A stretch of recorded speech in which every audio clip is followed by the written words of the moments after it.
Hello, good morning and a very warm welcome to GBS Morning News live from Nairobi. My name is Grace Mutango and top on our bulletin this morning.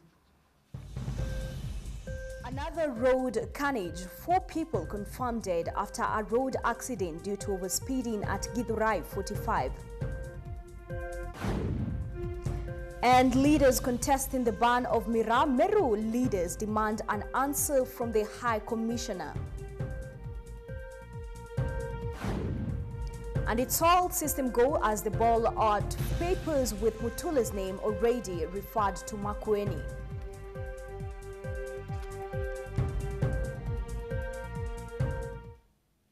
Well, and we start our news bulletin on a rather sad note where 4 people were confirmed dead after a grisly accident at Githurai 44 after a bus lost control ramming into a Nissan.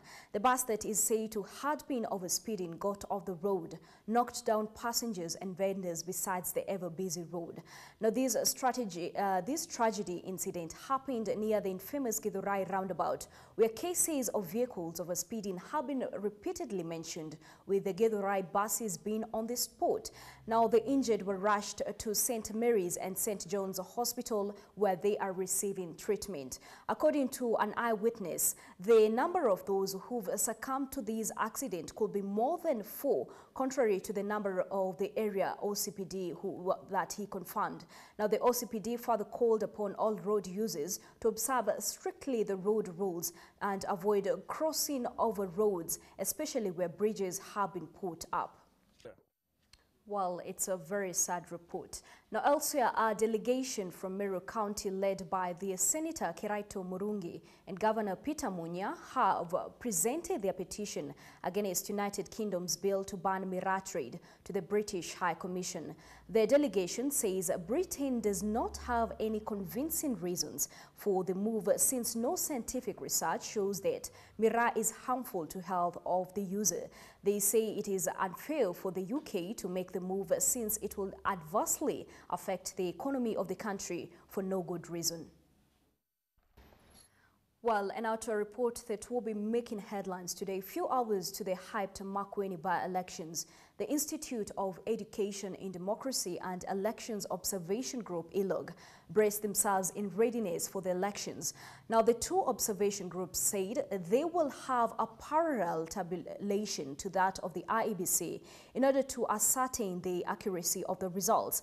They have called on the electoral body to be impartial and competent in their duties in the by-election, adding that this was a golden opportunity for the electoral body to win the public approval after overseeing the controversial match for the 2013 election, that's the general elections.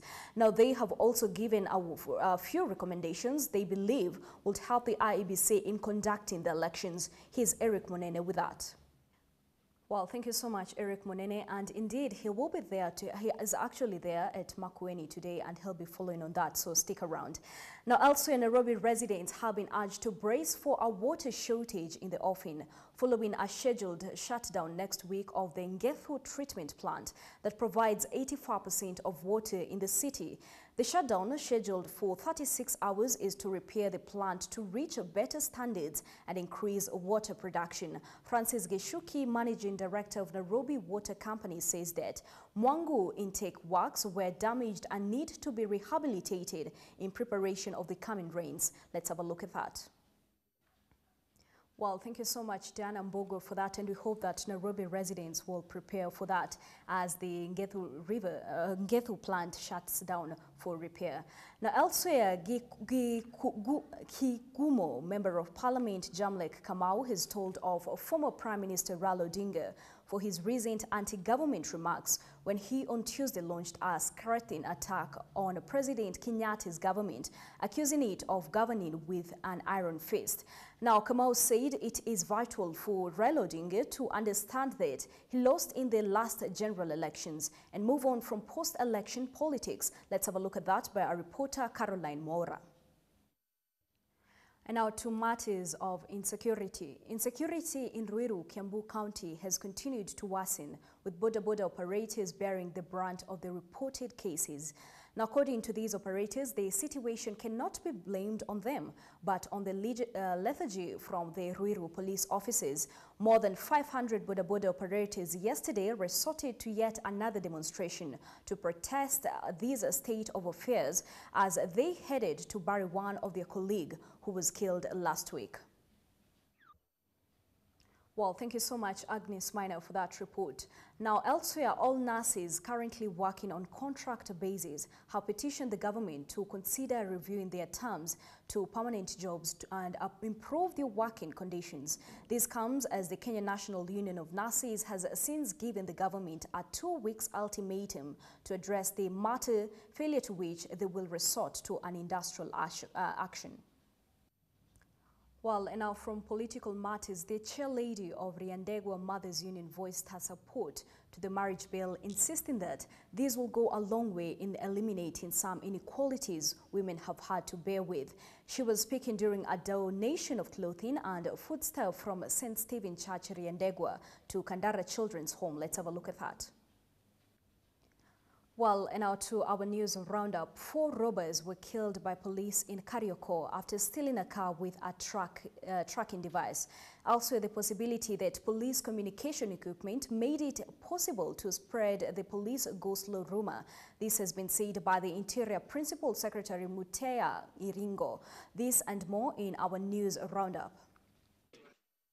Well, and now crossing borders, new violence in Sudan's western region of Darfur has prompted more than 250,000 people to flee their villages and abandon their livelihoods since the start of the year.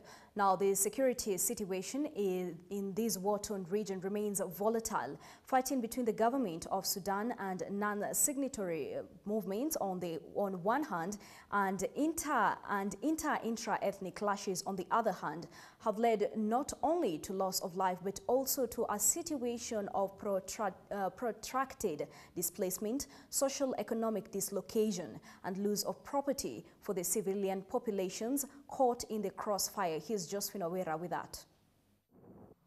Well, and now Nigeria's rate of childhood malnutrition are among the highest in the world, particularly in the Sahel region. In many cases, these conditions can be life-threatening if not treated properly. In 2009, UNICEF, in collaboration with the Nigerian government, started a pilot project based on research recommending treatment of malnourished children, which so far has seen millions of children benefit up to date. On that report on malnutrition in Nigeria marks the end of GBS Morning News, but don't go away because sports is up next. Well, and now the Kenya Revenue Authority was yesterday busted by the athlete cum member of parliament for Cherangani, Wesley Korir, who accused the authority for pressurizing the athletes into paying taxes. He went on to say that KRA has gone ahead to authorize banks to freeze their accounts until they remit their dues to the taxman. It is due to this that the Parliamentary Committee on Sports and Culture has revealed that it is considering to present a motion in Parliament aimed at protecting athletes as well as safeguard their welfare. Our sports reporter Florence Ndongo puts this story into perspective. Well, and still on sports, Kenya will be hosting World Cup qualifiers against the Zone 5 teams beginning today. A host of teams have already arrived in the country, including Uganda, who held their training session early yesterday at Moi Sports Center, Kasarani. The East African opponents are optimistic they will make to the knockout stage. Kenya and Egypt are deemed favorites ahead of the tournament. Well, that marks the end of GBS Sports News, and of course, thank you so much for staying with us.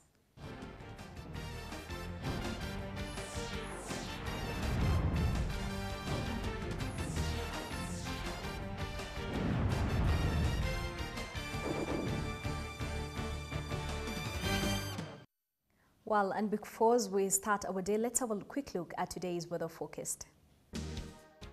Well, from the look of things, it seems like it's another chilly day over several parts of the country, but across the western region, northern parts, it's still going to be scorching hot out there. That has been GBS Morning News live from Nairobi. Thank you so much for joining us. My name is Grace Mutango, and of course, have yourself a blessed day.